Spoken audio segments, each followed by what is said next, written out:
The Spin-off Podcast Network. How do you top your love for your cat?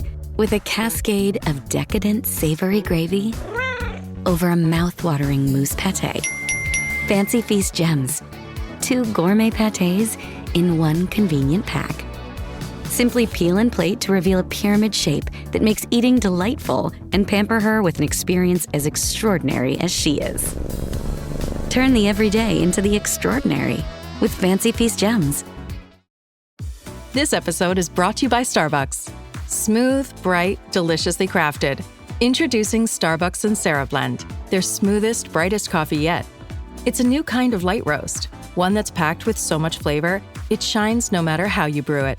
So go ahead and try it hot, iced, black, or with a splash of creamer. Visit athome.starbucks.com/Sunsera-blend-coffee to bring Starbucks Sunsera Blend home. Anyway, the main point I want to make about Audrey's piece, is that it talked at length about politicians getting hit by a bus or falling down a crevice. Yes. In a throwback to the Helen Clark thing from years ago. We can only wish. And we don't have a functioning press gallery in this country serving the needs of democracy when there isn't someone out there on the tiles approaching every single MP as they walk across on their way into question time to demand of them bus or crevice. Kia ora. You know?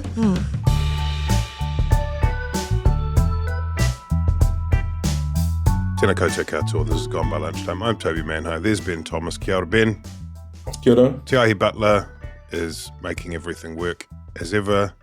And Annabelle Lee-Mather. Kia ora. Morena. Oh, and Shiloh. Shiloh, our canine companion and muse and talisman, is also here. Today, we're going to talk a bit about the Tāmaki Makaurau by-election. I want to share with you all some piping hot tea that I have got about Ray Chung that I heard from a friend of my neighbour's colleague, but we'll come to that later. Great.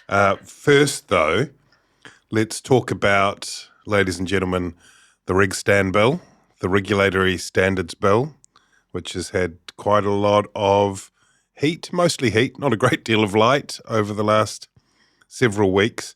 Depending on your point of view, it's either a constitutional coup d'etat with trimmings of fascism, or a panacea for all bad lawmaking ever.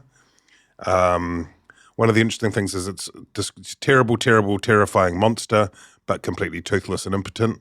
Those things are very clear.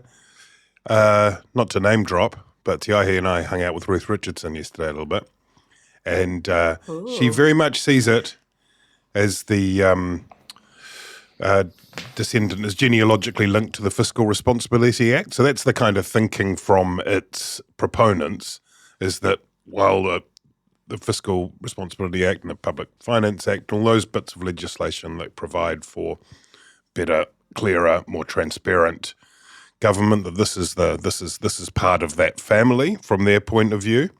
What does it do? It lays out a set of principles against which legislation should be measured, and those include private property rights and fair compensation when those rights are impaired or when property is taken, individual liberty and transparency. It's all very John Stuart Mill vibes. Could be a lost tract of John Stuart Mill. You remember the original principles in the Treaty Principles Bill?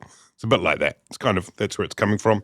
It's not the first time that just to interrupt, like, oh, hang on, here's Ben Thomas.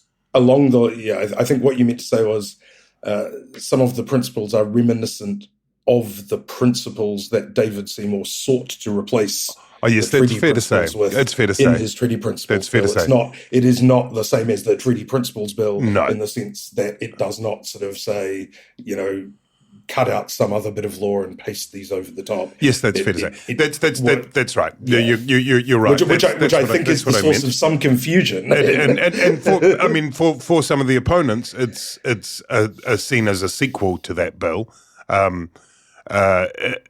One of the many differences, of course, is that where the Treaty Principles Bill was never going to become a law, this is going to become a law, and one of the interesting questions around it is whether yes it is whether it's in the coalition agreement, is whether or not it becomes a law as it stands, or whether there are any amendments, and that's a point of some difference between the coalition partners, which we'll come to after we've explained in its entirety what the bill is. Just to give you a little bit more on what it involves setting up a regulatory standards board, which would be chaired by the regulation minister, who is David Seymour currently, and that the chair of that board appoints, I think it's 5 to 7 other members. So they're appointed rather than MPs or anything like that. Could be MPs, I suppose.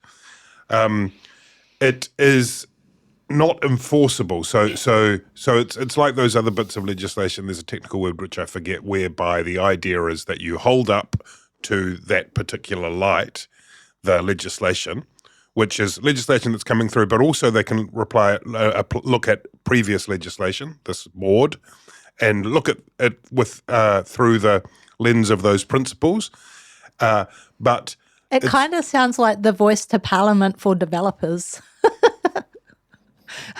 What do you mean? Like... Oh, I see what you mean. Oh, like from Australia. Yeah. Right. Yeah, that's right. It does a bit. And one of the things that its proponents say in defending it is, come on, calm down. Parliament remains sovereign. Once assessing these various things, they can say, actually, no, thank you. We know that we're in the same way that the Bill of Rights Act, for example, you need to consider these factors, but then you can say, actually, no, for example, with the gang patch bill, recently. We consciously choose in full knowledge to override the gang members' Bill of Rights. That's it. The Bill of Gang Rights. That's it. And in fact, often conservative governments actually enjoy doing that as a kind of PR thing. Now, where it is a bit different, where it would be different from the Bill of Rights Act, for instance, is that the Bill of Rights Act, official decision-making and government action should be consistent with the rights in the Bill of Rights Act.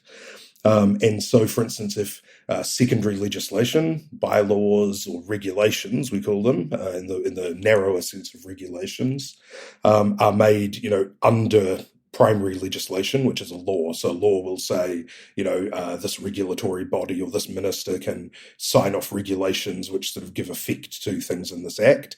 Those regulations can be struck down by the courts as being sort of ultra vires or, outside the authority of the act if they're not consistent with the Bill of Rights Act. And so the court has a supervisory jurisdiction there. Now, there isn't a sort of comparable jurisdiction for the regulatory standards bill. So if regulations are made, pursuant to an existing law or a new law, the minister says these are the regs. The regs can't be struck down by the court as being inconsistent with the standards in the regulatory standards bill. Again, it's just a recommendatory thing. You can go and complain to the regulatory standards, board, and they will then write to the minister and say, this seems pretty inconsistent. Maybe have another look at it. So in a way they're a bit like a special rapporteur for they are. classical liberalism. Who had David Seymour playing the aggrieved Māori railing against imperialism for breaching his tino rangatiratanga on their bingo card this year? Amazing. It was not. I did not.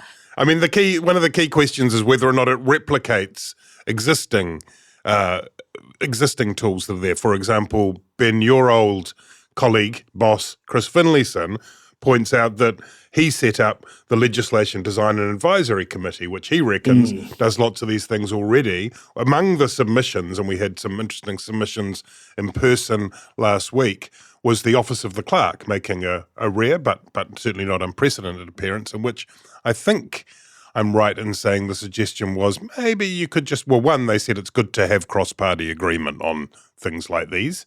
But then I think they said you could, maybe you could just chuck it into LDAC, as it's called. You could just wind it into there as another.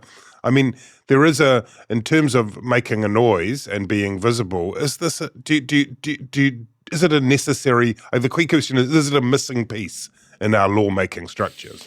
Yeah, there is a criticism of the bill, which is that you're not even necessarily introducing new principles, or you're not codifying existing principles. You're kind of doing a mixture of both of them. So a lot of the procedural things that are in the LDAC, the Legislative Design and Advisory Council, they, which are things like, accessibility of law and not being retrospective and things like that, are all sort of taken into account when that council is advising on new pieces of legislation. There is an argument that maybe that's not as transparent as a report that would be presented to Parliament, at different. It was presented first to ministers, then presented to Parliament if a law is being passed, and then issued publicly by the Regulatory Standards Board. And where I think it is new is probably the emphasis on takings, which is sort of infringements on personal property, and the idea that there should be compensation. As a principle, which again, non-enforceable, but sort of saying, well, you really should have proportionate compensation. Also, a very interesting idea that the person who benefits from the taking by the government should be paying the compensation. So not necessarily even the government if it benefits another party, which I think that's probably one of the more controversial areas of it. I think there has long been a push for greater reporting on the property rights implications of laws. Peter Dunn, I think, years ago wanted to put property rights in the Bill of Rights Act, which would have given it this sort of superior kind of standing. I think there is a good argument that there does need to be more reporting on the implications for private individuals or other, land or property owners, on the implications for property rights of legislation or regulation that the government is intending. Now, obviously, that could be an exercise that goes on forever, and as you try and model the whole universe and flow-on effect. So you'd want to limit it, but I think there is a reasonable argument that you'd want more transparency than we currently have on that. Whether it needs the whole elaborate machinery is another question. I just have a couple of quick thoughts on this. One is that I thought Jeffrey Palmer's submission was interesting. Secondly, I feel like if this is about, good lawmaking, maybe a good place to start is that politicians are required to actually turn up to select committees and, Jeffrey turned up. Turn up to these sorts of hearings and listen to people's submissions in person instead of via Zoom. It was frustrating watching another politicians. pandemic and ripped through the country looking at it, wouldn't you? People politicians trying to ask questions of submitters and their Wi-Fi is breaking up. I just think it's, disrespectful of the process and to the people who make the time to show up, especially ones who are travelling from outside of Auckland. The other thing too, just in terms of the property rights, the greatest impingement in my view, of property rights in Aotearoa is the ongoing travesty that is perpetual leases. So, if you really want equality before the law and all of these principles that are espoused, starting with that particular grievance that's gone on for more than a century now, that impacts on a number of whānau hapu and involves hundreds of thousands of acres of whenua in Aotearoa would be a really good place to start. Sounds like a good first case for the Regulatory Standards Bill. Well, one of the criticisms that's levelled against the bill is that it doesn't mention te tiriti at all, which David Seymour says there's no need for that.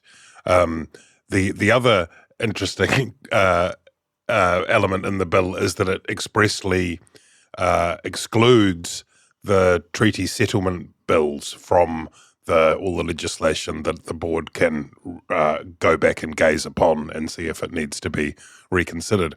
And there are various reasons for that, but one could be that if they were to go back and say whether or not property rights were impinged upon and ask for appropriate compensation for those, they would be a factor of many hundreds higher than the treaty settlements themselves.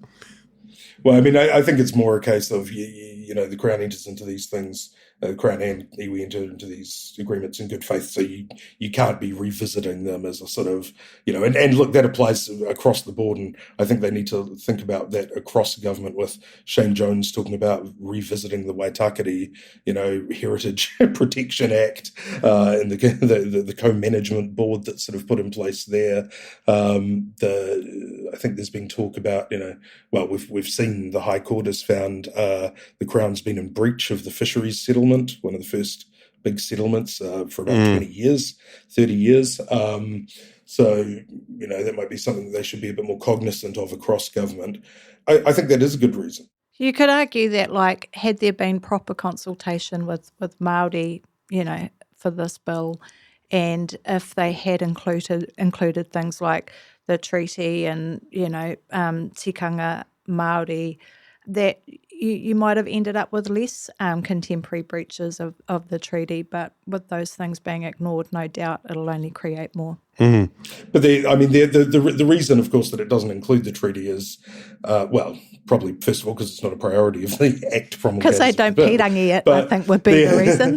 But the other reason is they don't play with it and they don't pirangi it. There's certainly no shortage of reporting on the treaty implications for policy as it's being developed or legislation. Every cabinet paper has a section of the treaty about the treaty implications where they consult with Crown Law, they consult with was Te Arawhiti, now it's Te Puni Kokiri and Justice. There are special treaty compliance reports as were done about the Regulatory Standards Bill itself, and similarly, Bill of Rights Act, is reported on whenever legislation goes ahead, and ministries pay a lot of attention to that when they're promulgating regulation or even coming up with policy. And so the argument is, but there isn't the same sort of focus on property rights and the sort of processes set up by legislation.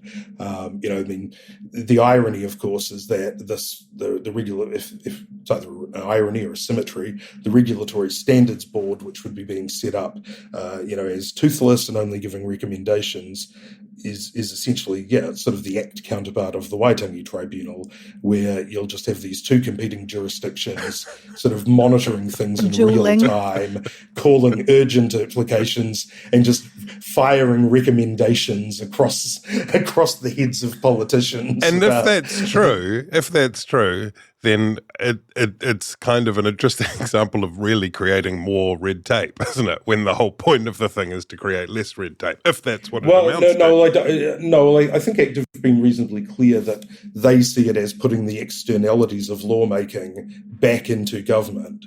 So, government can just sort of regulate or legislate without much regard for what actually happens once it's in the world. I always used to joke the easiest way to get bad law, a problem with bad law off your desk as a minister is to pass it.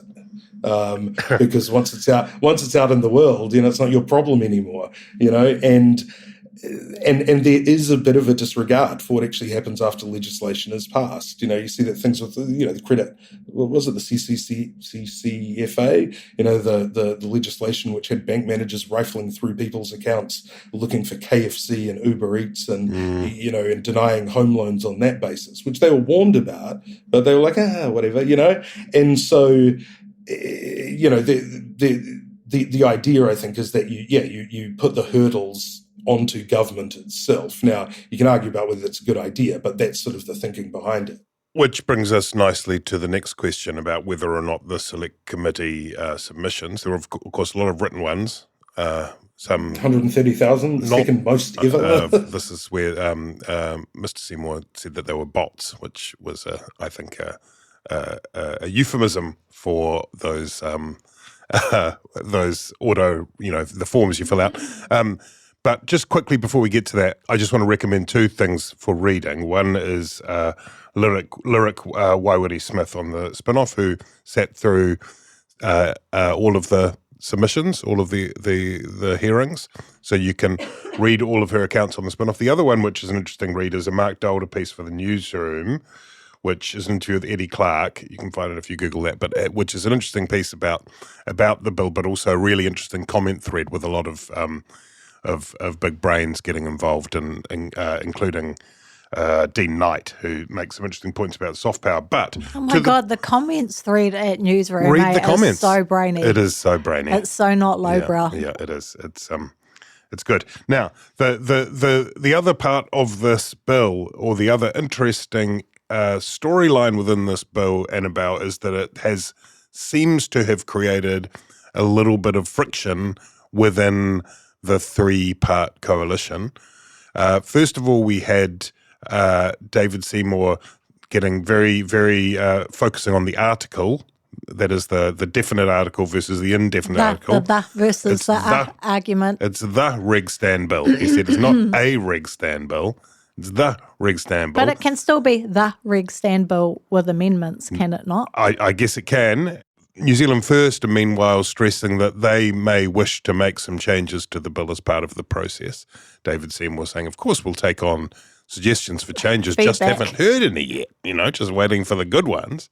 But then there's another element that's rippled in with the Special Rapporteur for Indigenous People's Rights from the United Nations, who'd sent a letter last month about a range of changes going on in New Zealand, but alighted in part on the Regulatory Standards Bill. David Seymour didn't like that letter, and when it was circulated, I think it was addressed to Winston Peters as the Foreign Minister. I think that's right. Oh, wow. And David Seymour went, "Rah," and got out his quill and went hard and wrote, just absolutely denounced the Special Rapporteur.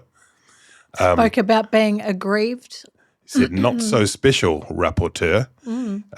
Stay out of our business." Basically, made some strong, forthright points about sovereignty and so on. Then Winston Peters said, "Hang on, mate.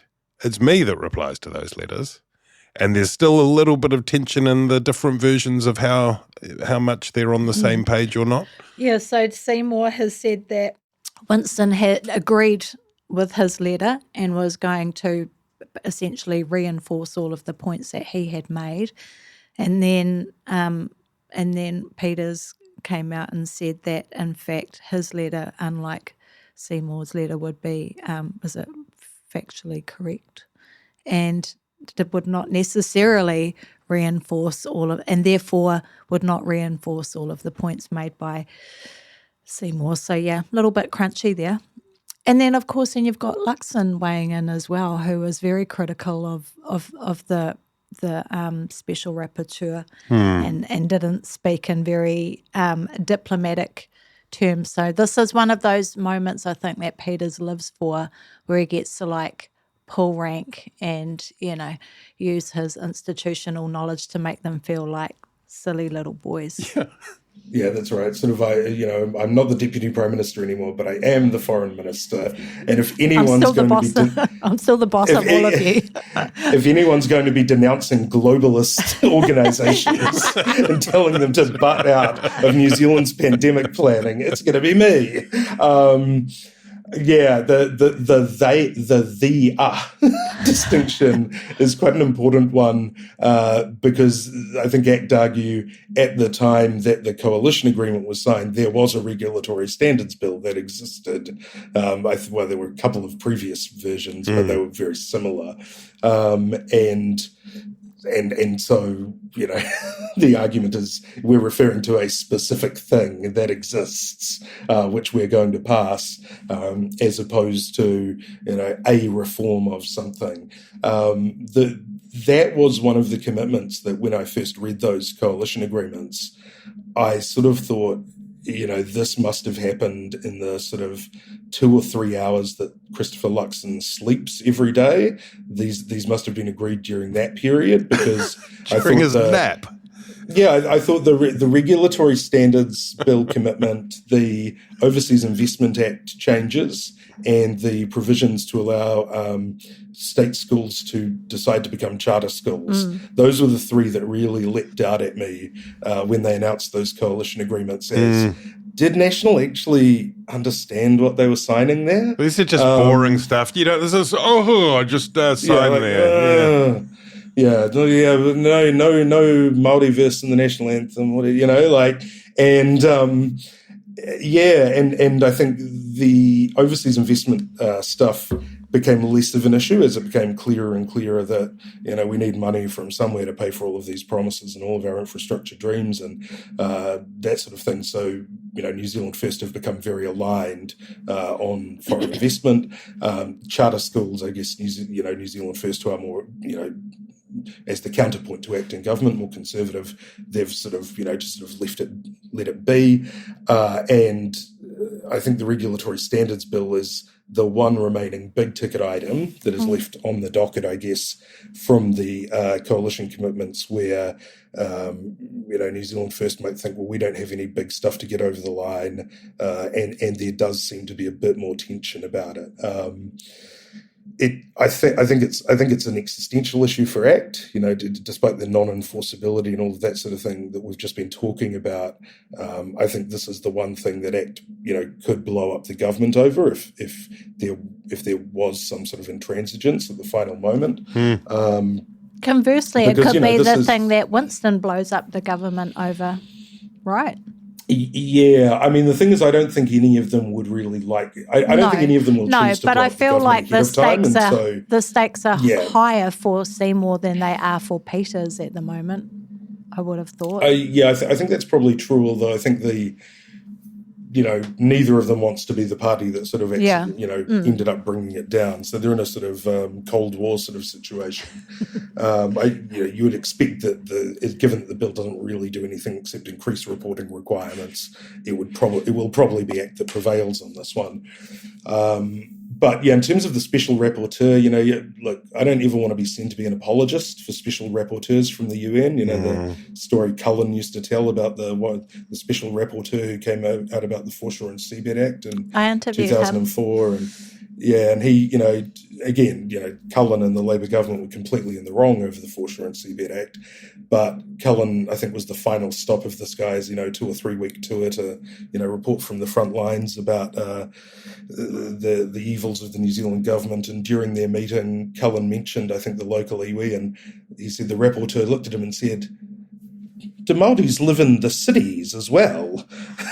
And and I think we sometimes sort of think, these big global organizations have like incredible insights. It's like they don't know anything about us. So you can understand Seymour's frustration, but at the same time, it's a little bit sort of boomer LinkedIn, like, these are not the views of my employer, before going on a rant about Jacinda Ardern, And for all of the talk about tikanga recently, which, as you know, I've been on the same side of, in terms of Te Pāti Māori falling into line in Parliament, there seems to be a lot of tikanga that the governing parties are sort of ignoring, like collective responsibility, like having some sort of dignity in office when responding to critics, and acting like a government rather than campaigning politicians on social media.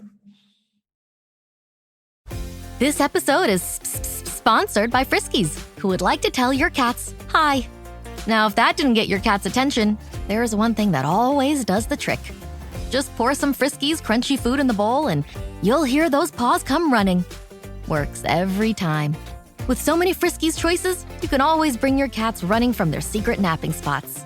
There's always more to explore. See for yourself at friskies.com or visit your local store. Hey, it's Ryan Reynolds here from Mint Mobile. Now, I was looking for fun ways to tell you that Mint's offer of unlimited premium wireless for $15 a month is back. So I thought it would be fun if we made $15 bills. But it turns out that's very illegal. So there goes my big idea for the commercial. Give it a try at mintmobile.com/switch. Upfront payment of $45 for 3-month plan, equivalent to $15 per month required. New customer offer for first 3 months only. Speed slow after 35 gigabytes if network's busy. Taxes and fees extra. See mintmobile.com. This episode is brought to you by Buick. Buick certified service technicians are factory trained to fit your vehicle with the tires specifically developed for it. And with our tire price match guarantee, you get the best fit for the best deal. Buick, exceptional by design. Available on select eligible tire brands at participating dealers only. Offer ends 12/31/2025. Terms apply. See dealer for complete details. Visit buick.com/service to learn more. Tāmaki Makaurau, after a period of time following the death of Takatai Tash Kemp, the Prime Minister has announced a date for the by-election in the Māori seat. It will be on September the 6th. We have 3 candidates, as best I'm aware. Oirini Kaipara is standing for Te Pāti Māori. You will know her perhaps from News Hub. Mm-hmm. She hosted The Nation for a period of time. Before that, she was on TVNZ, wasn't she? TVNZ and Whakaata Māori. She's worked at all 3. Yep. Yeah.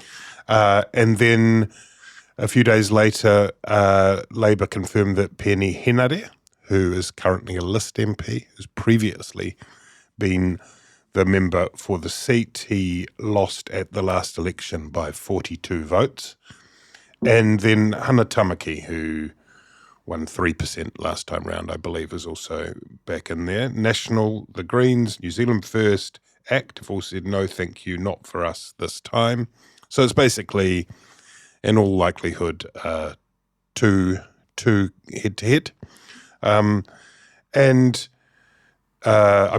implications are, as far as the calculus of Parliament goes, if Peeni were to win, then a list MP would come in, who I think is Georgie Dancy from Hamilton. Would a list MP come in though? Yes, because he's a list MP, so you vacate a list position. Yeah, but with because isn't there an overhang? Yeah, but I don't think that you don't have to maintain the proportionality beyond as far as that's, it's not like the election in 2023 isn't locked in time but the list seat vacates and then someone comes in. So yeah, as far as it goes, Annabelle, in terms of a contest, it'll be interesting to see how much attention it gets, how the vibes are. It's kind of a frenemies by-election, right? Because as much as the candidates from Te Pāti Māori and Labour will want to contest against one another for a seat that's an really important one. This is the big city seat. They also don't want to provide ammunition to their opponents, for whom the question of the coherence and amiability of the potential putative alternative coalition is a real issue, right? So they it's also going to provide an example of whether or not there is a comity between the two parties. Yeah, I mean, I don't really think that's going to be too much of a problem, because in Māori electorates, Māori voters don't really like to see people rip each other apart. And Oirini and Peeni, I think, would describe themselves as friends. There's a lot of aroha and respect between them. They go back a long way. 2 really strong candidates, and kind of the embodiment of the Māori revitalisation, renaissance. Oirini I'd describe as one of the best reo Māori wahine orators of my generation. Obviously very talented kapahaka performer, award-winning songwriter, award-winning journalist. But then you have Peeni, who has all of this parliamentary experience already. So it'll be a really, really tight run race. And I think if there's fireworks, it won't be Oirini and Peeni attacking each other. It'll be more likely their party leaders. And we sort of saw a glimpse of that in the stand-up at Hoani Waititi Marae when Oirini was named, and she actually said that she had voted for Peeni in the past. And, she doesn't regret it because she really admires and respects him. And Rawiri Waititi said, well, she won't be making that mistake again. And then on the Labour side, Willie had a go and said, we're not here looking for great broadcasters, we need great politicians. So I don't... We've already filled our quotient of ex-broadcasters. Exactly. So yeah, it'll be a really tight race, I think. On one hand, you would expect that Peeni would have the advantage because he has all of the experience, he knows the numbers, he knows how to, make policy and execute it and all of those things. And then on the flip side, Oreni, hugely charismatic. There's so much antipathy towards the government at the moment, and it's not that Māori are angry with Labour as they have been sometimes in the past. It's that they're so frustrated with the current government and they see their vote for Te Pāti Māori being a strong protest vote because of the way Te Pāti Māori has been treated, particularly recently by the government. Ben, Christopher Luxon has predicted a pillow fight in a number of interviews on Monday. Somebody, was it Penny who criticised National for not standing somebody because I think they got 1,000 votes in the electorate in the election, 1,000 list votes maybe. Was that Hinure Te Hau? 1,269 party votes. Yeah, I can sort of imagine that National wouldn't be in sort of a hurry to see that kind of drop to about 50 in a by-election or something.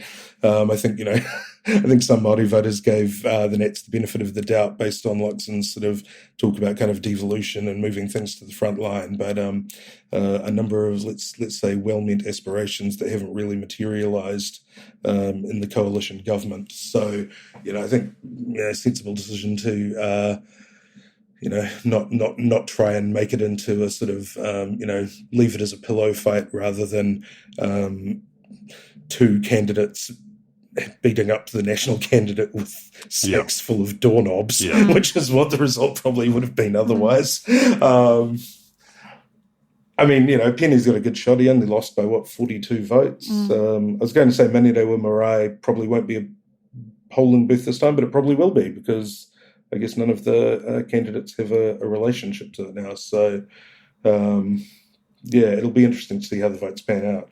I mean, I think calling it a pillow fight is, not really an accurate, it doesn't really capture the depth of feeling, I think, between Māori who support Labour and Māori who support Te Pāti Māori and the differences of opinion and their policy priorities. And you only need to get on Facebook this week to realise how stark those differences can be on certain issues.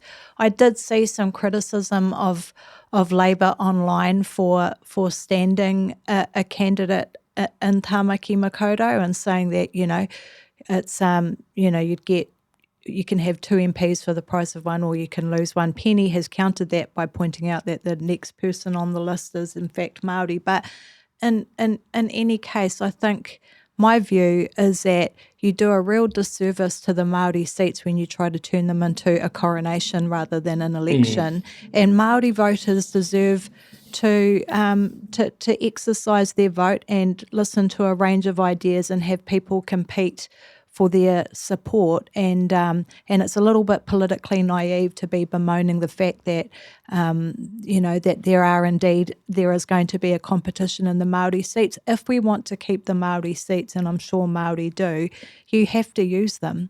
If they start to become uncontested, I'm sure it won't be long until the next politician comes along and tries to get rid of them again, as we've seen in the past with the likes of Don Brash.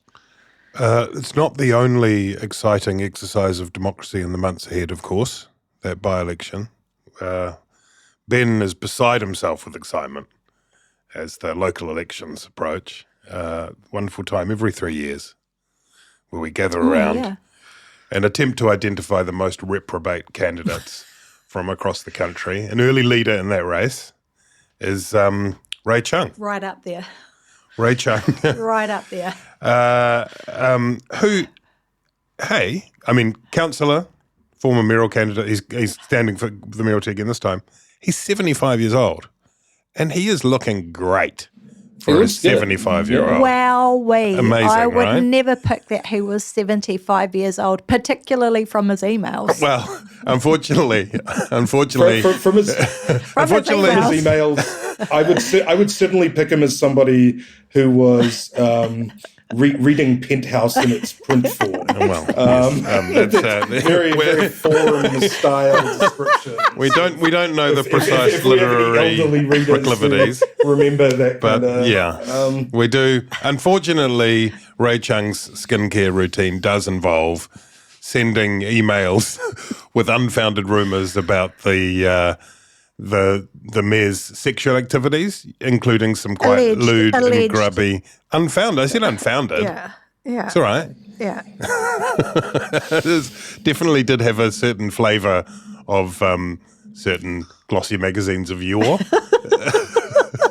It was very florid, and what was interesting about his descriptions of not only the tempestuous sex, and I'm quoting, but also anatomy. Are we allowed to say pendulous soft breasts on this podcast? You've said it now. And is that he purports to be relating a story told to him by his neighbour about his neighbour's son, yes, which suggests that at some point somewhere in Kandala, if we are to believe this account, a young man said, his dad said, "How was your weekend?" And he said, "Well, Dad, let me tell you about the tempestuous sex I just had with the Mayor of Wellington and her pendulous soft breasts," which is, I don't know. Like, I get it. People don't say on fleek anymore. I don't know what the new slang is. Maybe it's that. Maybe it's florid Mills and Boone writing from the 1950s has been reappropriated. That is by TikTok. fire. I don't know. Yes, and then the neighbour, the father, thought, I know what I'll do. I'll tell my neighbour this story in detail, which I have recorded, and then Ray Chung decided to send it to some of his colleagues in an email. I listened to his interview with Ingrid on Morning Report, and he felt, because he'd only been on the council a couple of months at that point, and he felt it necessary to check in with a couple of other councillors and get their views on this tempestuous sex incident. Of course, it was important for him to know and get that feedback, a vital part of democracy and governance in Wellington. Yeah. So completely understandable. And again, local body politics and root health. Putting the dicks in politics, I think you could say. Goodness. But can I, all joking aside, ka roha hoki kia tori, what an awful, awful thing for someone to be circulating about you to your colleagues. And I think it was really brave that whoever it was decided to share it and make it public so that people could understand the type of, if she's not being criticised for, going out for a lash with her mates or just the constant picking away at her. But this, it's so gross. And if any of you guys follow Sandra Coney on Facebook, she did a really powerful post about this, and she talked about Jacinda Ardern and Tory, and basically the New Zealand habit we have of tearing down young female, tearing down and terrorising female politicians. It's a very insightful kōrero, and if you look her up on Facebook, I recommend that you read it. Ka roha hoki, Tory. I mean, we've seen that local body politicians are going to now get an allowance for security, and that was something that I think was raised by local government NZ with central government about just the amount of harassment that councillors are encountering across the country, and whether it's sort of conspiracy rooted, whether it's sort of culture war stuff, and This wasn't sort of, blatant harassment, but, online you see really, really crazed sort of targeting of people, of Tory in particular, and it's fine to talk about her performance as mayor, which was not great at all, but, it really is just sort of deranged, and I can't imagine why anyone would want to go into politics, let alone local government, against that kind of backdrop. And honestly, I don't know what we do about the kind of culture here, but the least that we can do is try and enforce standards of decent behaviour from other councillors and other people involved in local government to try and set some sort of example for their imbecile followers. Exactly right. Well said, both of you. A plea to all elected politicians and everyone else, stop being so fucking weird, will you please? Thank you for your company. Thanks to Iaia, Annabelle, Ben. Thanks to spin-off members. Thanks Shiloh. And thank you, kia ora.